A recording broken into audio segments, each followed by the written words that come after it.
स्वागत है आपका एक बार फिर से मेरे YouTube चैनल पे। इधर उधर की बातें बाद में करेंगे, पहले बात करते हैं आज की वीडियो के बारे में। तो दोस्तों, आज मैं आपके लिए एक बहुत ही बढ़िया वीडियो लेके आया हूँ। मेरे ख्याल से YouTube की हिस्ट्री में ऐसी कोई वीडियो नहीं है जिसमें कि आपको इस तरीके से सिखाया गया हो। जो आज का हमारा टॉपिक है, how to value a NBFC company, non banking financial company की वैल्यूएशन को कैसे हम पता कर सकते हैं कि वो सस्ती है, महंगी है और किस में निवेश किया जा सकता है, इसके बारे में बात करेंगे। और जो तरीका मैं आपको बताऊंगा, YouTube में अभी तक मुझे तो किसी वीडियो में ये नहीं मिला है। ये मैंने किसी बुक में पढ़ा है और वो बहुत ही फेमस बुक है, उसमें इसको बताया गया है। मैं आपको पूरा समझाऊंगा प्रैक्टिकली कैसे हम एक NBFC कंपनी की वैल्यूएशन को पता कर सकते हैं कि उसमें निवेश किया जा सकता है या नहीं और क्या वैल्यू है उस कंपनी की। तो अब हम बात करेंगे बेसिक से। बेसिक में हम ये बात करेंगे सबसे पहले कि सपोज करिए कि मेरे पास 100 रुपया है और मैं उसको बैंक में FD करने जाता हूँ। मान लीजिए मेरे पास 100 रुपीज़ है और मैं गया हूँ बैंक में FDR बनाने उसकी, और बैंक में जो रेट ऑफ इंटरेस्ट चल रहा है, मान लीजिए वो चल रहा है अभी 7%, और 7% रेट ऑफ इंटरेस्ट है और मैं आता हूँ 30% टैक्स की ब्रैकेट में। मान लीजिए मैं 30% टैक्स की ब्रैकेट में आता हूँ, तो मुझे जो नेट आफ्टर टैक्स जो मेरी रिटर्न बनेगी वो बनेगी 4.90। तो मोटा मोटा मैं इसको 5% मान लेता हूँ। तो अगर मैं एक FD बनाता हूँ और मुझे 100 रुपये की FD बनाता हूँ, तो मुझे जो रिटर्न मिलेगा उसके ऊपर आफ्टर टैक्स, जो जिसकी मैं ब्रैकेट में आता हूँ, वो मुझे मिलेगा 5 रुपये का। 100 रुपये के ऊपर 1 साल बाद मैं 5 रुपये कमाऊँगा अगर मैं एक बैंक में FD बनाता हूँ। लेकिन ये श्योर है कि मुझे 5 रुपये पक्का मिल जाएंगे at the end of the year, अगर वो बढ़िया बैंक है। कई बार होता है, कई घटिया बैंक होते हैं, जैसे कई बार बैंक फेल हो जाते हैं जो प्राइवेट बैंक होते हैं, उसमें नहीं। अगर आपने किसी बढ़िया बैंक में FD करी है तो ये श्योर है कि आपको ये पक्का पैसे मिल जाएंगे। लेकिन अगर मैं थोड़ा सा रिस्क ले सकता हूँ अपनी लाइफ में, तो मैं ऐसी कंपनी चूज करूँगा जिसमें कि मुझे इससे ज़्यादा रिटर्न मिल जाए। तो अगर मैं किसी NBFC कंपनी में अपना पैसा इन्वेस्ट करना चाहता हूँ, लेकिन मैं चाहता हूं कि मुझे 5% जो श्योर रिटर्न है, लेकिन मैं रिस्क ले सकता हूं, लेकिन मुझे इससे ज़्यादा रिटर्न चाहिए, तो कैसे हम उसको वैल्यू कर सकते हैं, उसकी मैं आपको एग्जांपल दूंगा, सिखाऊंगा मैं आपको कैसे कर सकते हैं हम। तो मान लीजिए आप एक ऐसी NBFC, सपोज करिए किसी NBFC की जो रिटर्न ऑन इक्विटी, इसमें तो जो NBFC को वैल्यू करने का मेन तरीका है ना, उसमें हम दो चीज़ों पे फोकस करते हैं। तरीके तो बहुत सारे हैं, जैसे कि हम return on equity, return on assets, price to book, और इसके अलावा उसका मार्जिन। लेकिन मैं आपको सिखाऊंगा, आपको सिर्फ 2 चीज़ों पे फोकस करना है, उस कंपनी की रिटर्न ऑन इक्विटी कितनी है और वो किस प्राइस टू बुक पे ट्रेड कर रहा है। सपोज करिए कोई NBFC है जो कि 15 की रिटर्न ऑन इक्विटी जनरेट करती है, 15% उसकी एनुअल ROE है, और वो 3 की प्राइस टू बुक पे ट्रेड कर रहा है। तो अगर आप देखोगे तो वो फेयरली वैल्यूड है, आपको उसमें 5% से ज़्यादा रिटर्न नहीं मिलेगा मेरे हिसाब से। अगर कोई NBFC 15% का ROE जनरेट करती है और उसकी प्राइस टू बुक 3 है, 15 डिवाइडेड बाई 3 वो आपको 5% का रिटर्न देगी। तो उससे अच्छा है आप अपने पैसे को FD में रखिए, एक तो वो सेफ है और दूसरा जो है उसमें रिस्क नहीं है।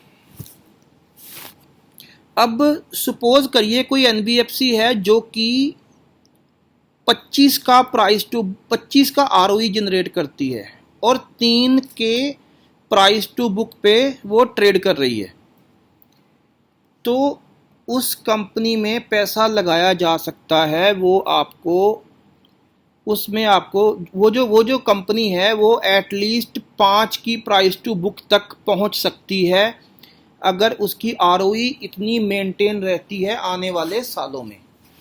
तो हम एक प्रैक्टिकल एग्जांपल से पहले सीखेंगे कि कैसे किस किस कंपनी में कैसे हमें इसको चेक करना है। सपोज करिए अभी तक जो इंडिया की सबसे बड़ी एनबीएफसी है वो है बजाज फाइनेंस। बजाज फाइनेंस की अगर मैं बात करूं तो बजाज फाइनेंस की जो रिटर्न ऑन इक्विटी है वो है 22.1। जो बजाज फाइनेंस की जो ROE है वो है 22%, 22.10। और जो इसकी प्राइस टू बुक है वो है 5.83।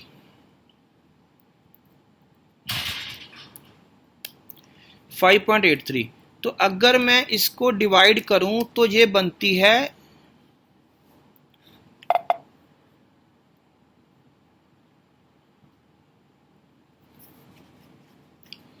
तो ये थोड़ी सी महंगी लगती है एट प्रेजेंट, इसकी जो प्राइस टू बुक है और जो इसकी ROE है। इसके अलावा हम दूसरी बड़ी एनबीएफसीज कौन सी हैं उसकी बात करते हैं। तो इसके जो पीयर्स हैं वो हम देख लेते हैं। दोस्तों देखो, यही कारण है, अगर आप इसको देखोगे ना, यही कारण है बजाज फाइनेंस ने पिछले 3 साल में 1% का नेगेटिव रिटर्न है। मतलब पिछले 3 साल में इसने इन्वेस्टर को कुछ भी कमा के नहीं दिया है।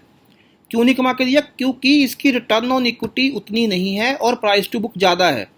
पिछले 1 साल में देखोगे तो 2% के नेगेटिव रिटर्न्स हैं, यही कारण है। अदरवाइज अगर हमने पिछले 3 साल पहले बजाज फाइनेंस में पैसा लगाया होता तो हमें आज भी हम इसमें घाटे में होते, क्योंकि इस कंपनी ने पिछले 3 साल में कुछ भी कमा के नहीं दिया है इन्वेस्टर को। उसका कारण मैंने आपको बता दिया कि क्योंकि इसके जो रिटर्न्स हैं और जो इसकी वैल्यूएशन है वो महंगी है उसके अकॉर्डिंग। अगर मैं दूसरी किसी एनबीएफसी की बात करूं, चोलामंडलम, मान लीजिए मैं चोलामंडलम की ही बात कर लूं, तो चोलामंडलम की अगर मैं रिटर्न ऑन इक्विटी देखता हूं, एक मिनट देखिए, चोलामंडलम की जो रिटर्न ऑन इक्विटी है वो है 20.20 और जो प्राइस टू बुक है वो है 6.24। तो चोलामंडलम भी अपनी वैल्यू से ज़्यादा महंगी हो गई है। लेकिन मैं इसमें ये नहीं कहूँगा कि ये कंपनी यहाँ से नहीं चल सकती, ये कंपनी यहाँ से भी चल सकती है। वो क्यों चलेगी वो मैं आपको आगे बताऊँगा, इसलिए आपको पूरी वीडियो देखनी पड़ेगी कि आगे अगर ये कंपनी चलेगी तो किन फैक्टर्स के कारण चलेगी, वो मैं आपको थोड़ी देर में बताऊंगा। लेकिन पहले हम 4-5 कंपनीज देखते हैं किसमें हमें वैल्यूएशन चीप लग रहे हैं। हाँ, ये देखिए श्रीराम फाइनेंस। तो फ्रेंड्स, श्रीराम फाइनेंस को जब हम देखते हैं तो इसकी जो रिटर्न ऑन इक्विटी है वो है 15.9 की और जो प्राइस टू बुक है वो है 2.46। देखो, रिटर्न ऑन इक्विटी है 15.9 और जो प्राइस टू बुक है वो है 2.46। तो 5% का हमारा रेट ऑफ इंटरेस्ट है और ये हमें 6.46 का रिटर्न दे रही है। तो अगर मैं इसको 5 से डिवाइड कर दूं, अगर मैं रिटर्न ऑन इक्विटी को 5 से डिवाइड कर दूं तो इसकी जो फेयर प्राइस टू बुक है वो 3.18 होनी चाहिए, लेकिन ये 2.46 पे ट्रेड कर रही है। तो अगर मैं देखूं तो अप्रॉक्सीमेटली कितनी ग्रोथ इसमें आ सकती है, रफली अगर मैं देखूं तो यहाँ से 30% ये कंपनी चल सकती है यहाँ से। इसी कारण से अगर मैं इसको देखूं तो 29.27। लेकिन फ्रेंड्स, ये किसी तरीके का रेकमेंडेशन नहीं है। अगर आपको किसी भी कंपनी में निवेश करना है तो आपको अपने जो आपके फाइनेंशियल एडवाइजर हैं उनकी सलाह लेनी है किसी भी तरह के निवेश करने से पहले। मैं खाली आपको पेपर ट्रेड करके सिखा रहा हूं कि कैसे हम किसी कंपनी को वैल्यूएशन कर सकते हैं। जैसे हमने अभी तक 3 कंपनियों की वैल्यूएशन करी है जिसमें हमें 2 कंपनियां महंगी लगी हैं, लेकिन वो कंपनियां भी रिटर्न देंगी। क्यों देंगी वो मैं आपको आगे चल के बताऊंगा।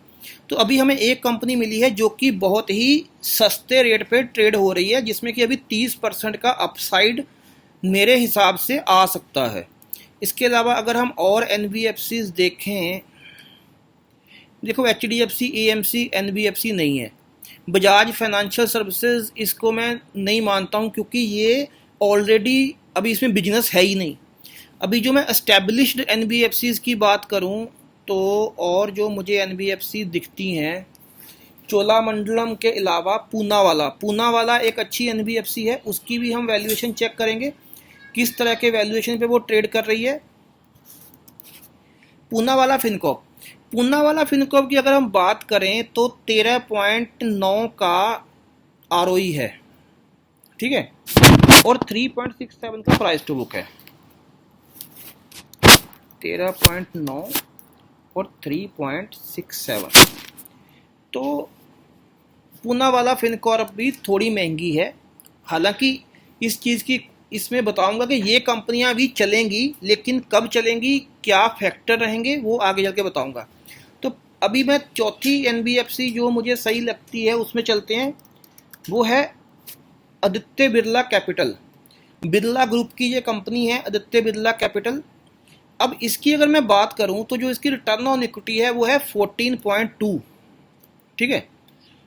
14.2 की जो प्राइस रिटर्न ऑन इक्विटी है, ये 2.13 के प्राइस टू बुक पे ट्रेड हो रही है।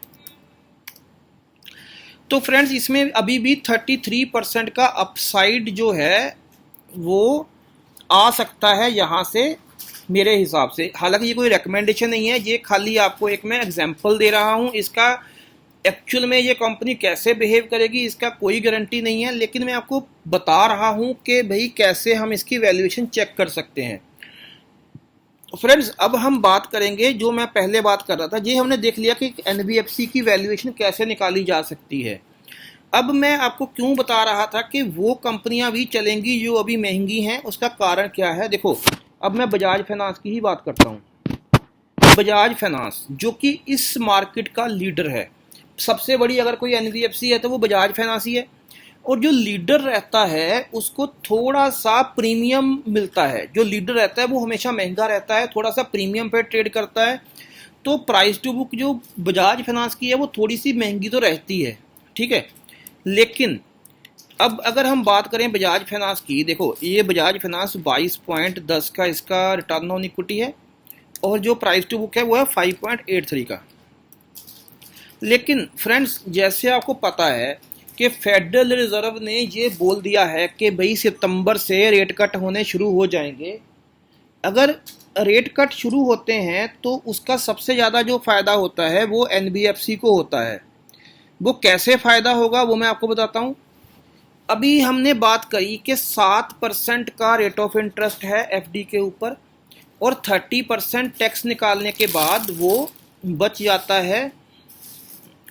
देखो, अगर 7% का रेट ऑफ इंटरेस्ट है, 30% का, तो 4.49, हमने इसको 5 राउंड ऑफ किया था। अभी जो फेडरल रिजर्व का मैं देख रहा हूँ, जो भी उनकी रिपोर्ट आ रही है, उनका ये मानना है कि नेक्स्ट ईयर मार्च तक वो 1.5% रेट ऑफ इंटरेस्ट कम करने वाले हैं। सपोज करिए जो रेट ऑफ इंटरेस्ट है वो 7% से कम होके 5.5% रह गया, ठीक है। और जो हमारी पोस्ट टैक्स रिटर्न है वो 3.85 हो गई। अगर वो 3.85 हो जाएगी तो यही जो NBFC है ये फेयरली वैल्यूड हो जाएगी। तो इसलिए मैं आपको बता रहा था कि अब मान लीजिए कि ये जो NBFC है, अभी मैं बात कर रहा था AB कैपिटल की, ठीक है। मान लीजिए AB कैपिटल जो है वो 14.2 का रिटर्न जनरेट करता है और 2.13 है।